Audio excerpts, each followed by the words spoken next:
right, so you guys want that look, don't you? All right, I know y'all watched the last. I'm surprised it got a lot of views, so let's get started. Shot this literally 10 minutes ago. I don't know how, but it wasn't in focus, my face at least. I have no idea. That's kind of depressing, finding out you almost had it, but okay, let's get straight into it. This is kind of like my workflow. I wouldn't recommend copying me exactly, but if this is the look that satisfies, then definitely go for it. This is how I do it.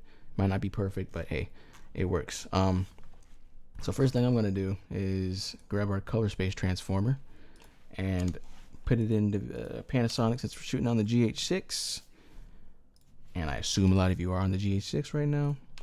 And DaVinci Y interments. I had this set up within the settings, color management. This is how I set it up, just so it works within that setting. And then I'll probably make another node real quick, just so I can have that LUT over there. I'm gonna take that DaVinci wide and throw it into Rec 709.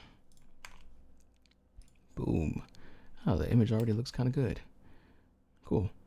Even though I'm out of focus. Come on now, why am I trying to riz y'all up? All right, let's start from here. So first thing I would do, I actually work from the LUT. So I'm gonna go with, a lot of these are very strong. Very, very strong. Let's go. I like the warm look. I'm just the kind of guy who like, I'm more warm look. So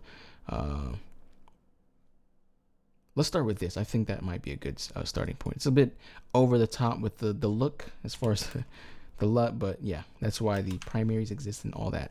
So I'm going to take this. I'm going to make another node, and we are going to mess with the exposure and all these shadows, highlights. I try to do all that before I touch anything else. So first thing I'm probably going to do is bring down the midtone just a little bit.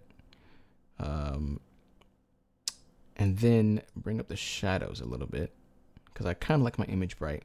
We'll take the highlights down to kind of flatten the image out. And then the offset just depends on how I feel. And this is actually a good start from there. So I'll just leave it like that.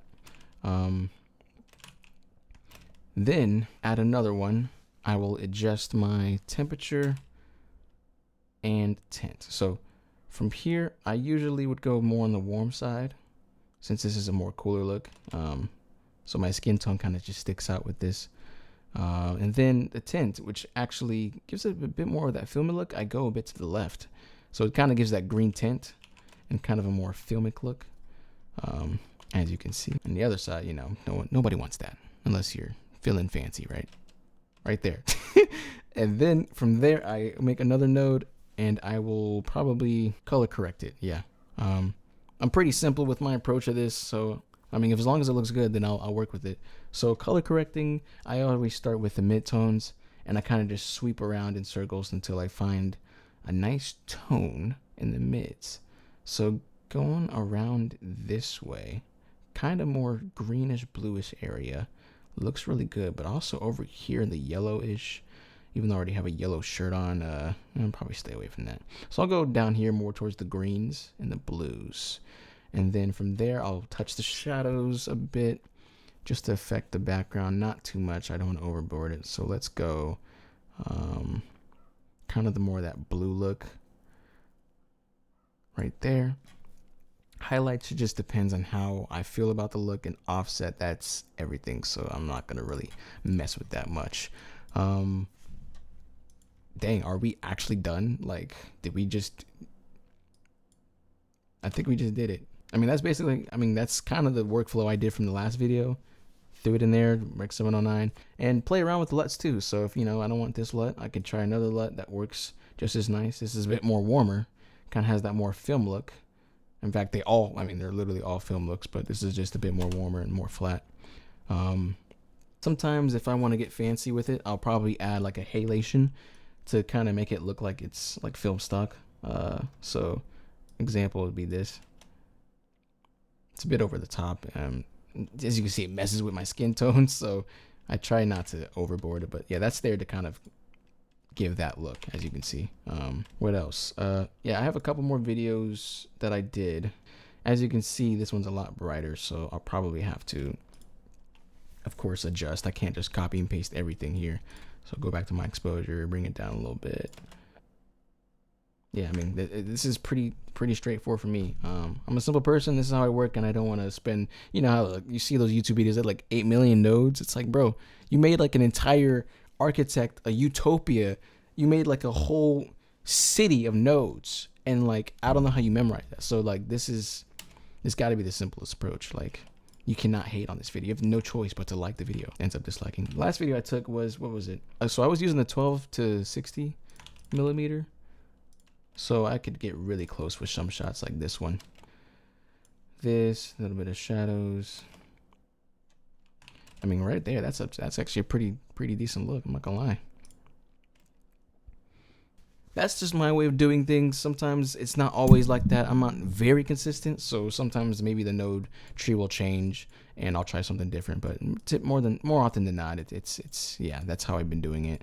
I've been watching a bunch of YouTube videos, just how, you know, all the color grading works. I used to have a bunch of LUTs that I downloaded, but I like lost them all because I like reset the computer or something and then forgot to back up some stuff. But just experimenting with these is a great start already, and you can just really go to town on, oh my goodness, finding the right LUT that works and just, you know, trying it without. So, and to get this particular shot, as you can see, I have this 5-in-1 reflector near me.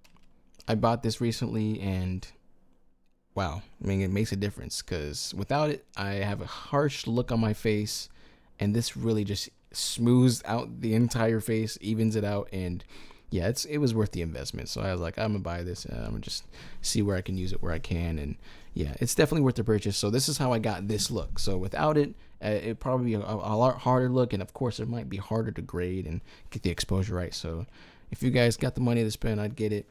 I bought a Newer. The brand is called Newer, so that's the one I got. Maybe I'll link it down below, but yeah, you'll find this stuff on Amazon. Pretty straightforward. So other than that, I'm not going to talk my ass off. If you like the video, you can like it. You can dislike it if you want to.